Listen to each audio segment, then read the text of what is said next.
ষষ্ঠ থেকে নবম শ্রেণীর শিক্ষার্থীরা সবাই কেমন আছো? আশা করি সবাই ভালো আছো। তো আজকের এই ভিডিওটিতে 2024 সালে ষষ্ঠ থেকে নবম শ্রেণীর বার্ষিক পরীক্ষার একটি নতুন সিদ্ধান্ত পাওয়া গেছে। তো এই ভিডিওটিতে সিদ্ধান্তটিতে কী বলা হয়েছে সেগুলো তোমাদের দেখানো হবে। সুতরাং তোমরা বুঝতেই পারছো আজকের এই ভিডিওটি ষষ্ঠ থেকে নবম শ্রেণীর শিক্ষার্থীদের জন্য কতটা গুরুত্বপূর্ণ। তো ভিডিওর মূল বিষয়ে যাওয়ার আগে তোমাদের একটা গুরুত্বপূর্ণ কথা বলে দিই। কথাটা বিশেষ করে যারা এই চ্যানেলটিতে নতুন তাদের জন্য।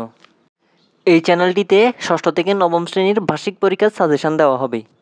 তো ষষ্ঠ থেকে নবম শ্রেণীর বার্ষিক পরীক্ষার সাজেশান পেতে হলে চ্যানেলটি সাবস্ক্রাইব করে রাখো, যাতে সাজেশানগুলো ইউটিউবে আপলোড দেওয়া মাত্রই তোমাদের কাছে নোটিফিকেশান পৌঁছে যায়।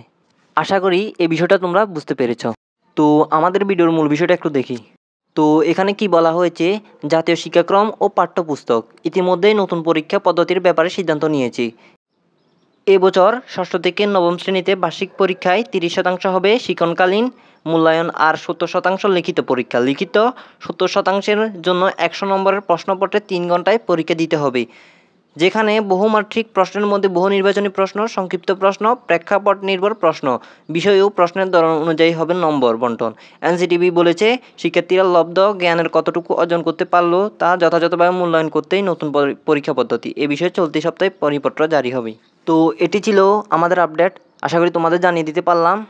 তো ভিডিওটি কেমন লেগেছে অবশ্যই কমেন্ট বক্সে বলবে, এবং ভিডিওটি ভালো লাগলে অবশ্যই একটা লাইক দিবে।